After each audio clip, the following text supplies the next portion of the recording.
7 a.m. on the West Coast, 10 a.m. on the East Coast of the United States of America. 3 o'clock in the afternoon in London. In Kyoto, Japan, it is 11 p.m. In Sydney, New South Wales, and many parts of Australia, it is 1768, when they became a penal colony.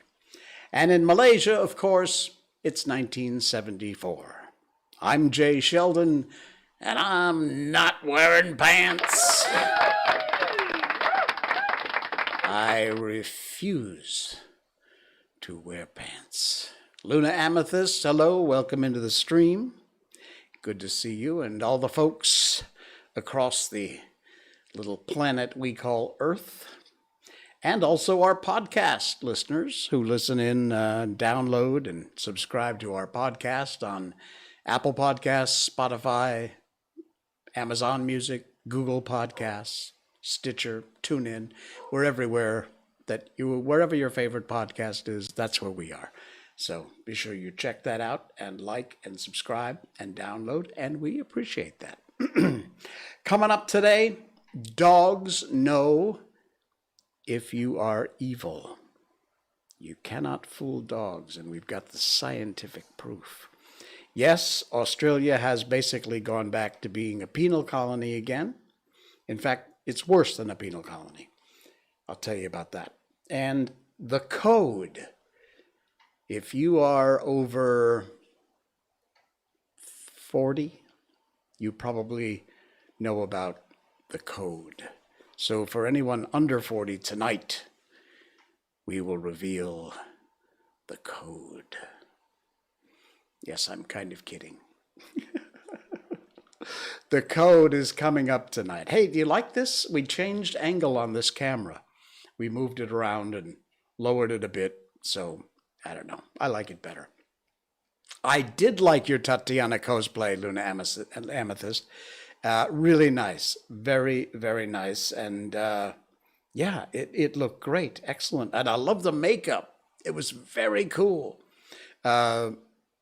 Tatiana is one of the characters, if you don't know, in the game No Straight Roads, NSR. And yeah, Luna Amethyst was doing some, is it cosplay or cosplay? I always say cosplay. Whatever. You know what I'm talking about. Oh, man. All right, let's get on with it. It's time. Miko Update. Oh, yeah. Miko Update. There she is. I'm moving her around as we speak, live. These shots were from just earlier today. So that is the young lady herself. She's doing well. No major dramas in her life, although she and the cat, you know the story of the Siamese cat, who is, they're becoming fast frenemies. They love chasing each other around the yard. They were actually laying right side by side today. So it appears a truce has been called between the Siamese cat and Miko. So, so far they're getting along fine. They still play together or play fight. And the cat, like I said, it's a female cat. She puts up with none of Miko's crap. She goes right after her and bats her and hides behind the wall and then jumps up and tries to get Miko, and Miko tries to get her. It's all playing. It's all fun. But yeah, this cat is not putting up with Miko's crap.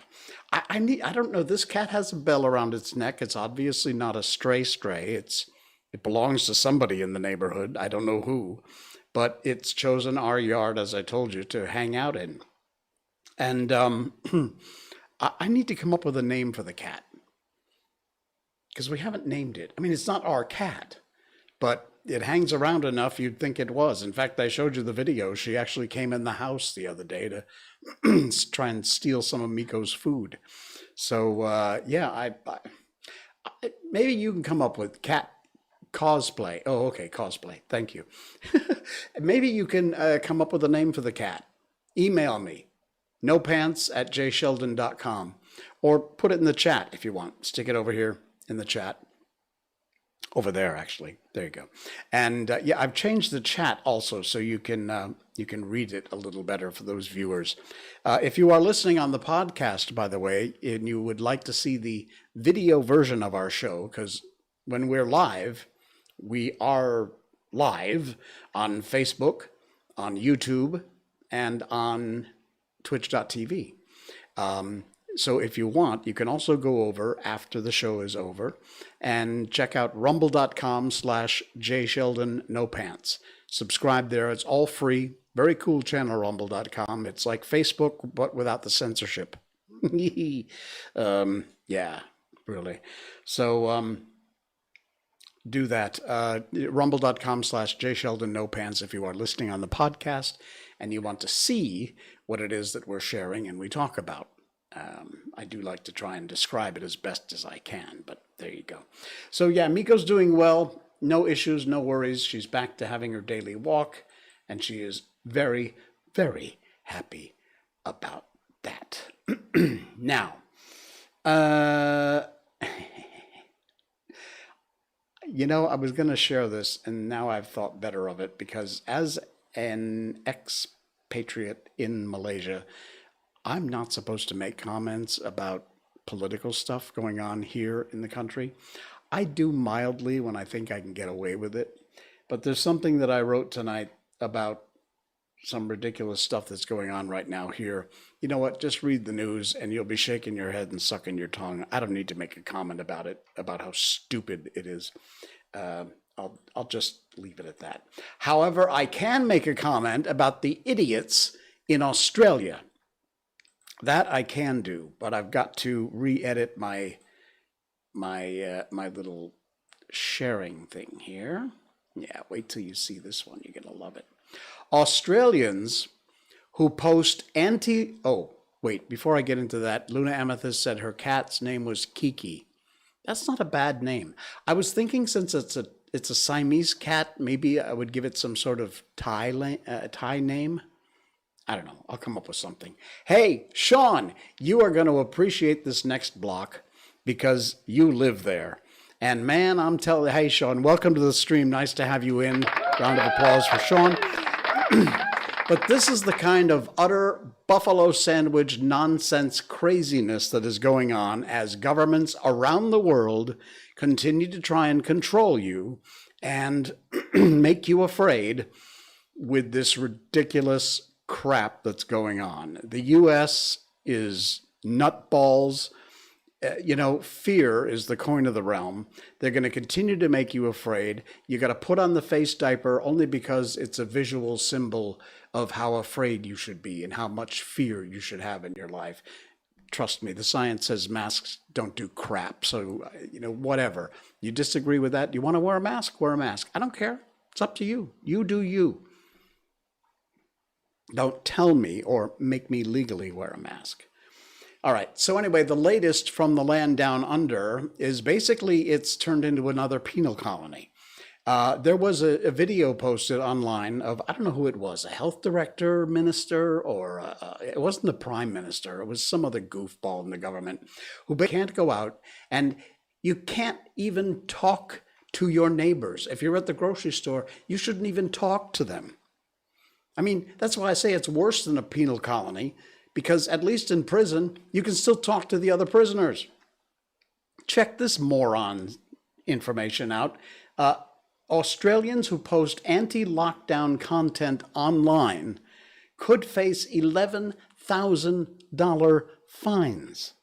Citizens who plan and attend protests being spoken about as if they were terrorists. Australians who merely post online anti-lockdown information could face fines under a new draconian piece of legislation. It's being pushed by the opposition in New South Wales. Protest organizers fined a whopping 20,000, I assume, Australian dollars. And people who attend would be fined 5,500 Aussie dollars. However, the law would punish people sharing information on social media about illegal rallies and inciting others to illegally attend, even more harshly hitting them with $11,000 fines. So, yeah, they just keep shoving it down your throat, and you morons just keep swallowing hard. Eventually, people are going to say, enough. Like, say, Ron DeSantis, the governor of Florida, and the state of Florida has done. They basically said, if you're Italian, this is a visual thing, and you know what this means. I'm telling you. All right, off of that. We do, however, from, if nothing else, good comes out of all of this crap we've put up with for over a year and a half now. It is the fact that people have shown, the real people, the honest people, have shown where their hearts are. I just finished shooting an episode of one of our shows called Random Acts, which is about people, ordinary people that do sometimes extraordinary things to help out. They don't do it for the publicity. They don't do it to make money. They don't do it for, hey, hey, look at me, aren't I wonderful? They do it because this is in exactly the right place. Their heart is 10 sizes bigger than other people's, yours and mine. And we spoke with some folks from a group here in Malaysia called Miko, and Ali and Julia. They'll be featured, I think the show's coming out this week, maybe towards the end of the week, maybe the early part of next, on Random Acts Malaysia. Look it up on Facebook.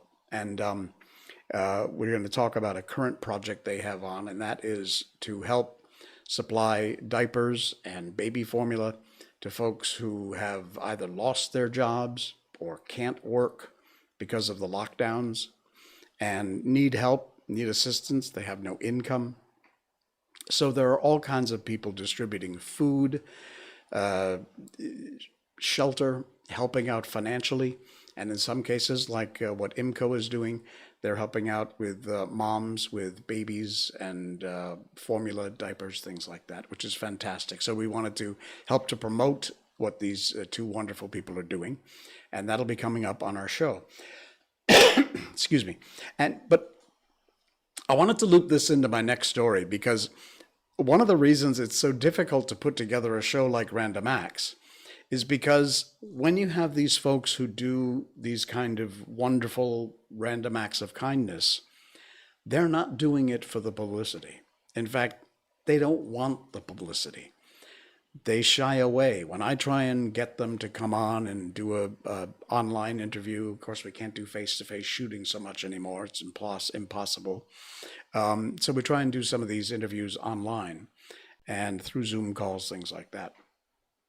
But it's difficult to convince them to come on because, like I said, they're not in it for the publicity. That's not why they're doing it.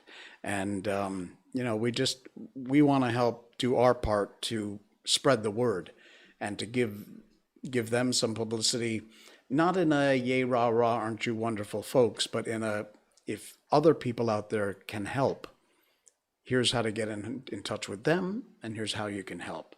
We're just trying to spread the word so that the people who want to do something can, and how, let you know how you can do something. So, Obligated Orb, oh my God, where have you been? Good to see you back. Obligated Orb, oh my goodness, it's been forever and a day. Nice. All right, anyway, I saw this today. Jim Carrey has kind of gone, you've been busy, man. Well, we're all busy with different things. No, don't be sorry. No need to be sorry. We're just happy you're here. All right, so anyway, this came up, and I thought, yeah, wow, this kind of says it all. Because I'm telling you, we do get some people, politicians and people like that, who I mean, you can tell that they've just simply done what they've done for the publicity shots. Why possibly humiliate people you want to help? A friend of mine posted this. I don't want to put her name up here because it's not a public post, but this image with Jim Carrey is. Anyone also notice there are too many videos that seem staged? Yeah, that's exactly what I'm talking about. Person helping a stuck animal, things like that. She says, and she's right, just do it when nobody's watching. because that's when it really counts. You're not doing it for the publicity. You're doing it because you want to do a random act of kindness. You want to do something without getting your face in the paper or featured on a TV show or a live stream. Or, you're just doing it because it's the right thing to do. A quote from Jim Carrey here says it all. Imagine struggling with being homeless, and someone comes along with a camera in your face to give you a meal, and you have to take it. Imagine that feeling. Imagine the feeling of that homeless person.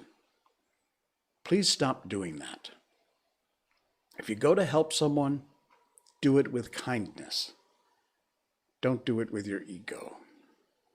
Wow. Yeah, exactly right. Words to live by, folks. That is the reason. Hey, thanks for the follow, Adib. I appreciate it. Thank you, sir. Actually, we've had so many more people following our show. I hope you're all watching. If you're watching tonight, the amount of people we've had follow our show, we would have like 4 billion people at the same time. We'd crash the internet. So I don't know if that's going to happen or not, but I think I've had 50 or 60 new likes. When I first boot up the streaming software, all of my new likes come popping up over here like that one just did. That just happened.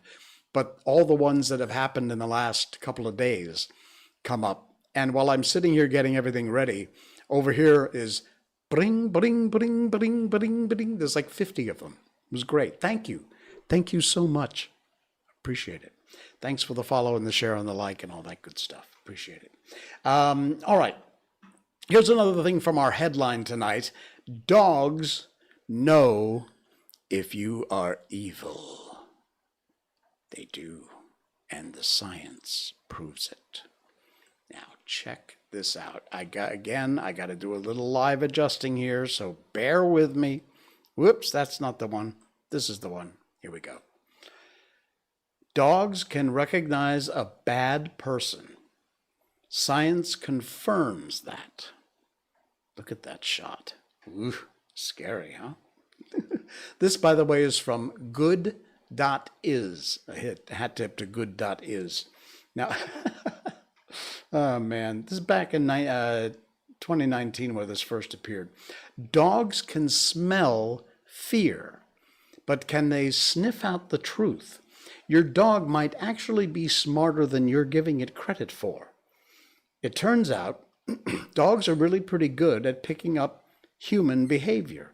Science says so. A team led by Akiko Takaoka of Kyoto, Japan, conducted a study which found that dogs actually know if you're to be believed or not. This is fascinating. Listen to this. The study involved tricking dogs in the name of science. Humans have known for a long time that if you point at an object, a dog will run to it. And researchers used that information in their study. During the experiment, they pointed at a container that was filled with hidden food. And sure enough, the dog ran to the container. Then they pointed at a container that was empty. And the dog ran towards it, but found there was no food.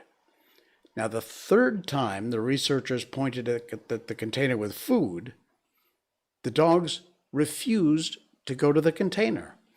They knew that the person pointing was not reliable based on their previous experience. They used 34 dogs in this experiment, and every single dog would not go towards the container the third time. They did it once with food, once without food, and the third time the dog said, nope, ain't going. Experiment either proves that dogs can spot a liar or that dogs have major trust issues. It's quite true. That's fascinating. In other words, if you lie to your dog forms the opinion that your word isn't good and will behave accordingly. You think about that. You say to your dog, you want to go for a walk or something, and it understands the word walk. It knows what's coming next. And then you don't go. your dog's going to learn that you maybe can't be trusted, and the dog is going to act accordingly. Dogs do have more sophisticated social intelligence than we've given them credit for. The social intelligence evolved selectively in their long life history with humans, said Takaoka, who was also surprised that dogs were very quick about, they devalued the reliability of a human. They were very quick to pick up on the idea that a human can't be relied on. John Bradshaw from the University of Bristol in the UK was not involved in the study, but he said the results indicate that dogs prefer predictability. When gestures are inconsistent, they tend to become nervous and stressed. The researchers have plans to repeat the experiment, and they're going to swap out the dogs with wolves, because wolves, of course, are closely related to dogs. The point of that is not to get bitten by wolves, but rather to see the profound effects of domestication on dogs. You know, speaking of that, the wolf-dog linkage, I saw a chart once that listed all the different dogs that have been domesticated and which ones were the closest to their ancestors, the wolves. And do you know what the closest breed of dog was in relation to the wolf? Yep, the Shiba Inu. Serious. I never would have guessed that. You know, I would think some maybe German Shepherd or Husky, because they look very much like wolves. But according to this chart I saw, it seemed fairly legit. The Shiba Inu is the closest. It's like wolf, Shiba Inu, and then all the other breeds under that, which surprised the hell out of me. Yeah, very weird. All right, the code. I promised you to reveal the code tonight. Here it is. If you are over 40, you probably already know the code. If you're under 40, you probably wonder not only what the hell is a code, but what's a pocket pager? Do you remember these? Oh, yeah. You remember this? Look at this. Now, you younger folks out there probably don't know what I'm talking about. That's my old man voice. Actually, this is my old man voice.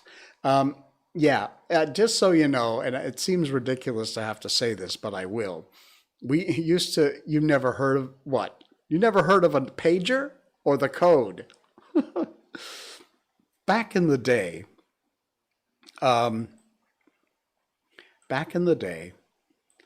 we used to carry these pagers around. They look like this. And they would clip on your belt, and you would call, the code. You would call a number, and it would send a numeric code, usually your phone number. It was just numbers. There was no letters, like texting today. It was just numbers. That's all you could put in. So you'd put in your phone number, and that person would call you. Later on, it became more sophisticated where you could get small little short, not even a Twitter message. This was like, 3 words. But you could put in, your phone number and then 911, which meant call me right away. Teenagers relay messages through their pagers by dialing numbers in the digital world that look vaguely like letters. Other common messages were relayed on numerical shorthand. For example, they give you those here. Again, if you're listening to the podcast, sorry, check out rumble.com/jsheldon, no pants for the video. Can you see it? So you see goodbye would be 6,843, because if you look, that looks like goodbye. Again, see, 177155, 400. Looks like I miss, see the M, U. Good night. Again, the N is kind of weird because it's a 1 and a 7. IGHT. You got to kind of think outside the box, okay? But if all you have are numbers, hello was easy, 07734. You just flip it upside down, and because of this digital 4, it actually says hello. go home. That one's a little weird. And I love this one. High loser. Again, this is not upside down. This is basically LOSE, and then the R is made out of a 12. But there's all kinds here. 99, good night, as in nighty night. 424, call me back. 911, of course, an emergency. In the U.S., 911 is the emergency number, not 999 and the other numbers around the world. 411 would be, I have a question, because 411 used to be information, telephone information. You'd call 411 and you could ask for, what city and what person you want the phone number for. 333 is love. 143, of course, is ILY, I love you. 831, oh, I love you, which is 8 letters, 3 words, 1 meaning. I love you. That's kind of sweet. Always and forever, 637. I hate you. What? Murder and death is 187. I don't quite know why, but I hate you. Don't know. 157, keep in touch. So you can imagine these days where you can send live chat, live video, live pictures, live everything. You're watching me right now live across the planet, sitting in my little studio here in my house. But those were the days when all you could do to communicate was, this was even before cell phones, hand phones. This was back in the day when the only thing you had was numbers on a pager. A very, very long time ago. So those were the codes we used to use. And yes, I actually used those codes. I can remember 143. All right. Oh my, I got so much crap tonight. It's unbelievable the kind of junk I have to share with you. This truly is another show filled with a cacophony of collected crap from the culture of the web. That's what we call it. And for all of us no pants weirdos out there, we love it. Did you know that broccoli is not natural? No, serious. All you vegan, vegetarians who love your broccoli, did you know you're eating something that's man-made? Didn't know that, did you? I got the proof. I always come with the receipts. And here it is. Broccoli is a man-made food. How weird is this? I did not know this. Never mind the ads. There's no such thing as wild broccoli.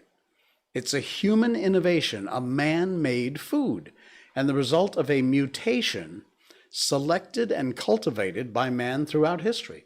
Because of its green hue and resemblance to a tiny tree, broccoli's been the bane of kids' existence since it was first introduced in the Mediterranean almost 1,000 years ago. That's how long broccoli's been around.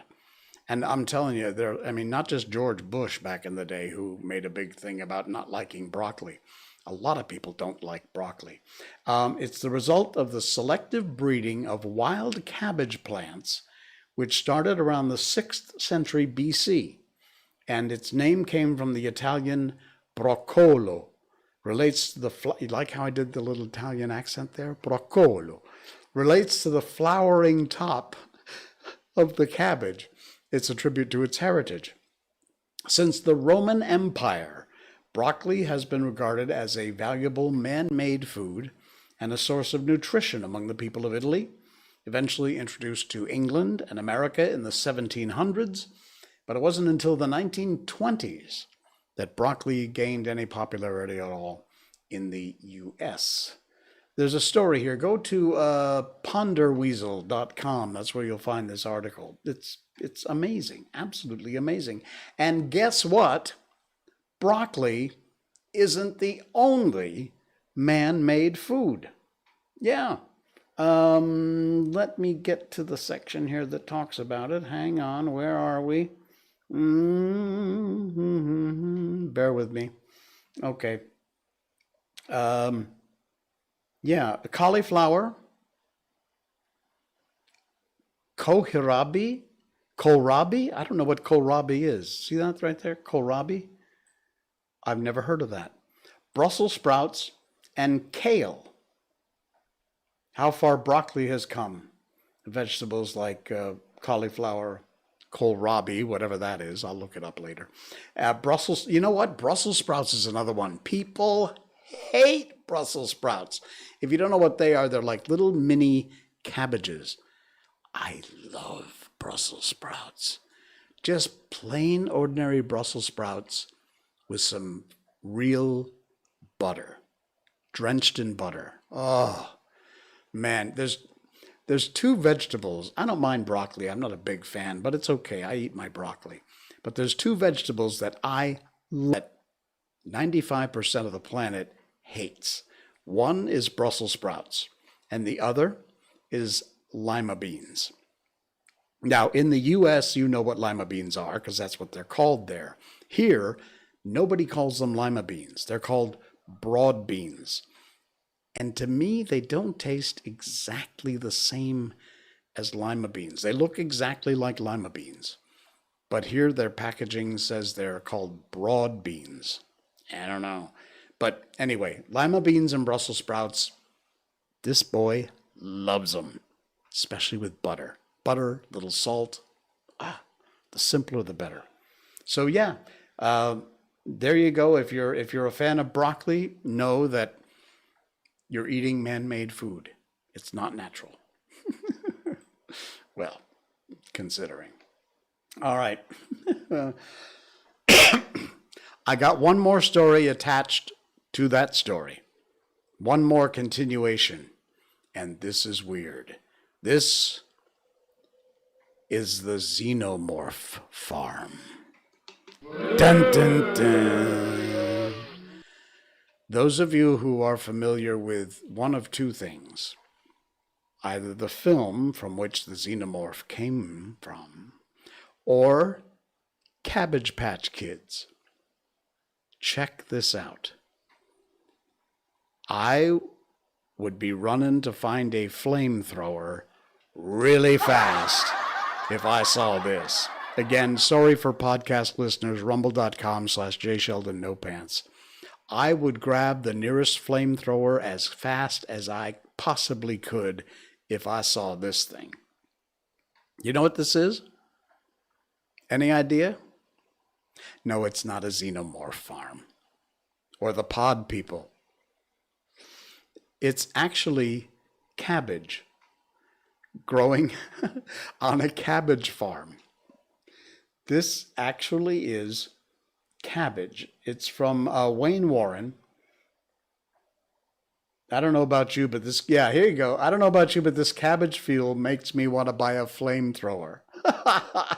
That is exactly right. Look how weird this is. This is the strangest thing. So you talk about unnatural vegetables. This is scary. Oh, man. Very strange. All right. Before we get to our book tonight, oh my God, we've done 40 minutes of junk. Before we get to our book tonight, the Jungle Book, we're going to continue. We got Rikki Tikki Tavi chapter coming up. But before we get to that, I want to share with you something that you can take part in, that you can be a part of, and it'd be really cool if you did. And the reason, I've been meaning to talk about this for a while. The reason I remembered today is because I actually got a call from the app. Let me tell you about the app first. This is it. This is something, I love this. It is so cool. It's called, I'm going to move it around a little bit so I can stretch it and you can see the whole thing. It's called Be My Eyes. I have it on my phone, and I strongly, strongly encourage you, if you don't already, to put it on your phone. As you can see right here, it's available for iOS and Android. It's a free download. It does not cost you anything. It doesn't give you ads. It runs relatively low resource use in the background of your phone. Excuse me. But here's how it works. It's designed for blind or low vision people to be able to call someone who is sighted using their video camera on their phone and to help them by watching the live video screen sent from the blind or low-sighted person's phone to you. When someone who is blind or low-sighted needs assistance, they might be lost, they might get the chance to assist somebody who's blind and tell them, take a left, go straight ahead, go across the road, give them directions to help them get to where they want to go, or help them pick out a tie, or help them with ingredients if they're cooking and they want to see how much they need of something. Is this salt? Is this sugar? Those kind of things. Normally, blind people have got it pretty sorted out, but sometimes they need some help. So just check it out on the Play Store or wherever you Apple people, your iPhone people get your apps, the Apple Store, I guess. Again, just type in Be My Eyes, BEMY Eyes, EYES, and download the app, put it on your phone. Like I said, the reason I finally remembered to talk about this tonight is that my phone rang today, and only twice now. I've had this on my phone for well over a year. Only twice now have I had calls from someone who needed assistance, and both times the call was already answered. I immediately went to answer, but folks are so good about this, they're so quick to take the calls that I missed the call, which is great that somebody else was able to help somebody. But I would love to be able to do that. So I like I said, only 2 times now in a year has my phone rang, and it was one of those Be My Eyes call. And both times somebody else got the call before I did. So more power to you. But yeah, please do. I can't encourage you enough. This is such a brilliant idea. It's free. And it's, like I say, it uses very little resources in your phone memory and just runs very quietly in the background. And you never know when you could make a big, big difference in somebody's life. I love that. Really, really nice. So that is it. BeMyEyes.com is where you'll find more information, BeMyEyes.com. And of course, like I said, you can go to the Play Store or the iPhone store, whatever it is, Apple Store, and check that out. So yeah, very nice. All righty, my friends, it is time. Wow, it's way past time to did we lose our stream? I just got to double check. We're still up on now we're still up on YouTube. I'm not sure about Twitch. That's really strange. I know we made it to Twitch. Are we still live on Facebook? Sorry, I'll get to the book in a second. I just want to double check this. Make sure we're still, yeah, we're still live. Okay, cool. I hope. I don't know. Jay in Tech, he's working on it. Okay, time for our book. We are doing the Jungle Book, as you know, and we got through the story of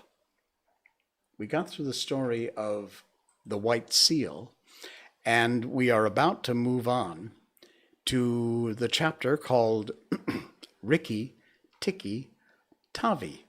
And yeah, that's, wait a minute, how did I get so out of sync here?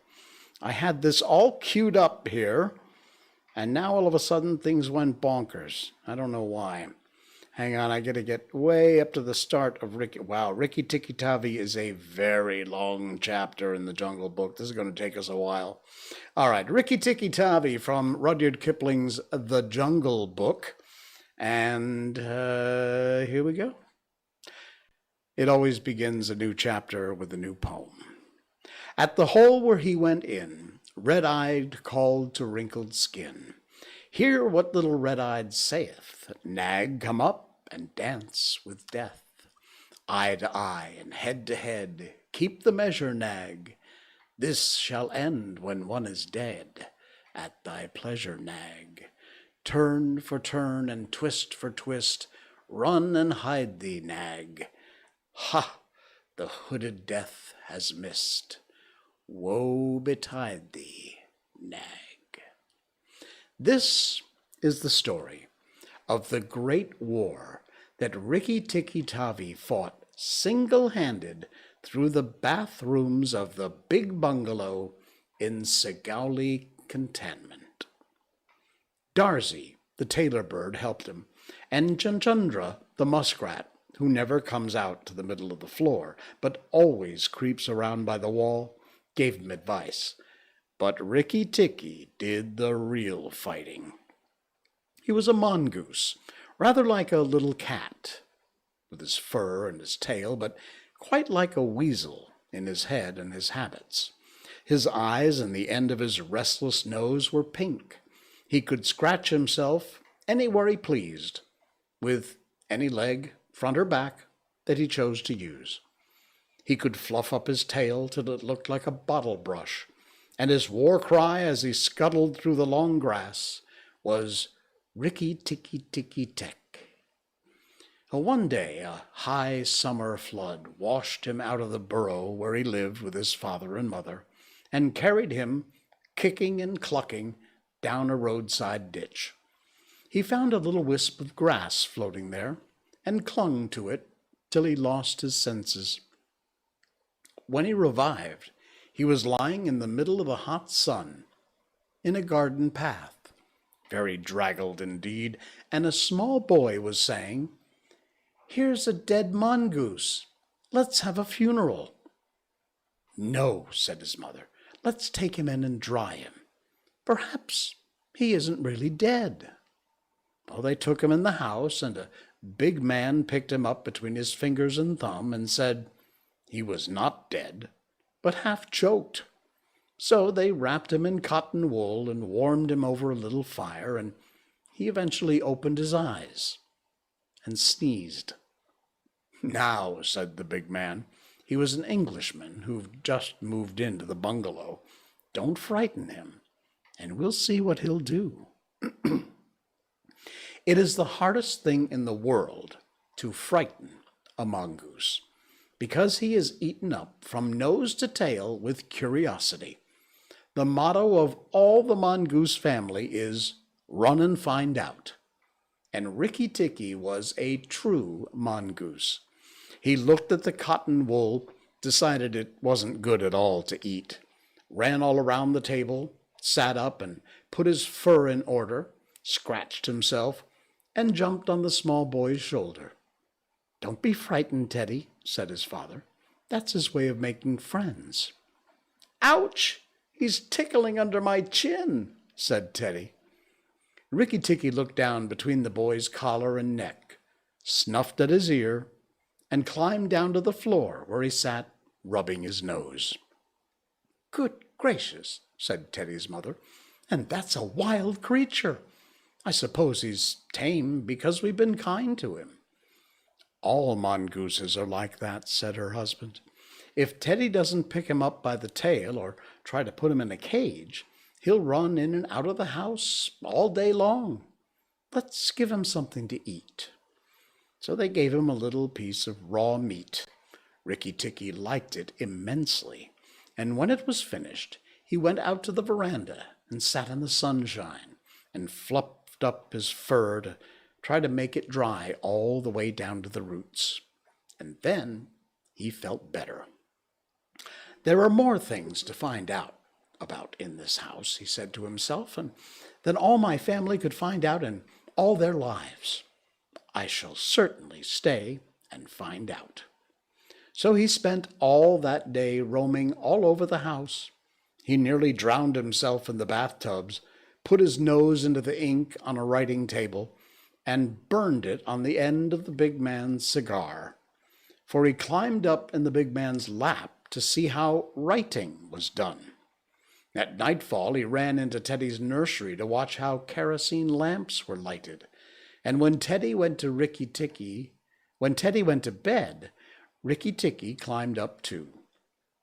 But he was a restless companion, because he had to get up and attend to every noise all night long, and find out what made it. Teddy's mother and father came in the last thing to look at their boy, and Rikki Tikki was awake on the pillow. I don't like that, said Teddy's mother. He may bite the child. Oh, he'll do no such thing, said the father. Teddy's safer with that little beast than if I had a bloodhound to watch him. If a snake came into the nursery now, but Teddy's mother would not think of anything so awful. Early in the morning, Rikki Tikki came to breakfast early in the veranda, riding on Teddy's shoulder, and they gave him a banana and some boiled egg. He sat on all their laps, one after another, because every well-brought-up mongoose always hopes to be a house mongoose some day, and to have rooms to run about in. And Rikki Tikki's mother, she used to live in the general's house at Sigoli, had carefully told Rikki what to do if he ever came across white men. Then Rikki Tikki went out into the garden to see what was to be seen.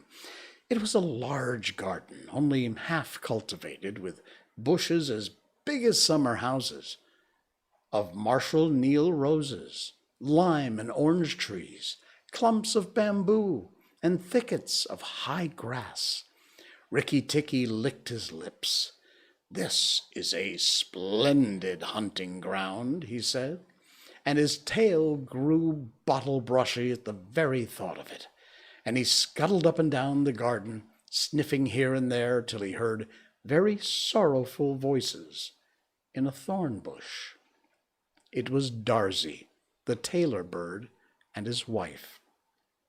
They'd made a beautiful nest by pulling two big leaves together and stitching them up the edges with fibers, and had filled the hollow with cotton and downy fluff. The nest swayed to and fro as they sat on the rim and cried. "What's the matter?" asked Rikki Tikki. "We are very, very miserable," said Darzy. "One of our babies fell out of the nest yesterday, and Nag ate him." Said Rikki Tikki. That's very sad, but I'm a stranger here. Who's Nag?" Darzy and his wife only cowered down in the nest without answering. For from the thick grass at the foot of the bush there came a low hiss, a horrid, cold sound that made Rikki Tikki jump back 2 clear feet. Then, inch by inch, out of the grass, rose up the head and spread hoof of Nag, the big black cobra. And he was 5 feet long from tongue to tail. When he had lifted 1/3 of himself clear off the ground, he stayed balancing to and fro, exactly as a dandelion tuft balances in the wind, and he looked at Rikki Tikki with the wicked snake eyes that never changed their expression, whatever the snake might be thinking of. "Who is Nag?" said he. "I am Nag. The great god Brahm put his mark upon all our people when the first cobra spread his hood to keep the sun off Brahm as he slept. Look and be afraid." He spread out his hood more than ever, and Rikki Tikki saw the spectacle mark on the back of it that looks exactly like the eye part of a hook and eye fastening. He was afraid for a minute, but it's impossible for a mongoose to stay frightened for any length of time, and though Rikki Tikki had never met a live cobra before, his mother had fed him on dead ones, and knew that all a grown mongoose's business in life was to fight and eat snakes. Nag knew that too, and at the bottom of his cold heart, he was afraid. "Well," said Rikki Tikki, and his tail began to fluff up again. "Marks or no marks, do you think it's right for you to eat fledglings out of a nest?" Nag was thinking to himself and watching the least little movement in the grass behind Rikki Tikki. He knew that mongooses in the garden meant death sooner or later for him and his family. But he wanted to get Rikki Tikki off his guard, so he dropped his head a little and put it to one side. "Let us talk," he said. "You eat eggs. Why should I not eat birds?" "Behind you! Look behind you!" sang Darzy. Rikki Tikki knew better than to waste time in staring. He jumped up in the air as high as he could go, and just under him whizzed by the head of Nagaina, Nag's wicked wife. She had crept up behind him as he was talking to make an end of him. He heard her savage hiss as the stroke missed. He came down almost across her back, and if he'd been an old mongoose, he would have known that then there was time to break her back with one bite. But he was afraid of the terrible lashing return stroke of the cobra. He bit, indeed, but did not bite long enough, and he jumped clear of the whisking tail, leaving Nagaina torn and angry. "Wicked, wicked Darzy," said Nash, lashing up as high as he could, reached towards the nest in the thorn bush. But Darzy had built it out of the reach of snakes, and it only swayed to and fro. Rikki Tikki felt his eyes growing red and hot. When a mongoose's eyes grow red, he's angry, and he sat back on his tail and hind legs like a little kangaroo and looked all around him, chattering with rage. But Nag and Nagaina had disappeared into the grass. When a snake misses its stroke, it never says anything or gives any sign of what it means to do next. Rikki Tikki did not care to follow them, for he did not feel sure that he could manage 2 snakes at once. So he trotted off the gravel path near the house and sat down to think. It was a very serious matter for him. And that's where we'll leave it for tonight. All right. I'm liking this chapter. The story of Rikki Tikki the Mongoose from Rudyard Kipling's The Jungle Book. We'll continue that on our next stream, which is Wednesday evening. All right, my friends, thank you to all of our new subscribers. YouTube, J. Sheldon channel over there. Check us out. We've got some specials over there, including our new I'm Not Wearing Pants shorts. You'll find that on Facebook and YouTube. And these are little clips, little short mini segments from 1 minute to 5 minutes of the things that we do on our show, way back from our first show all the way up through now. So check those out. I'm Not Wearing Pants shorts on Facebook and on YouTube. Be sure you like and subscribe. And to our podcast listeners, thank you so much for all your downloads and subscriptions over there.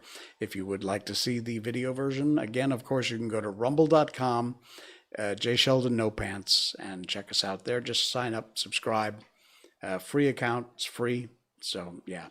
And I did not mention this earlier tonight, so let me just quickly do it now. If you would like to support the show, please do that. Doesn't cost you a lot of money and means the world to me and helps me defray the costs of putting this on 3 days a week. Patreon.com/JSheldon is where you will find us and help us and support us if you can. Until Wednesday, my friends, thanks so much for coming along for the ride, all you No Pants weirdos out there. We're starting a new group, the No Pants Weirdos. You want to join it. Yeah, because I'm Jay Sheldon and I'm not wearing pants. Good night.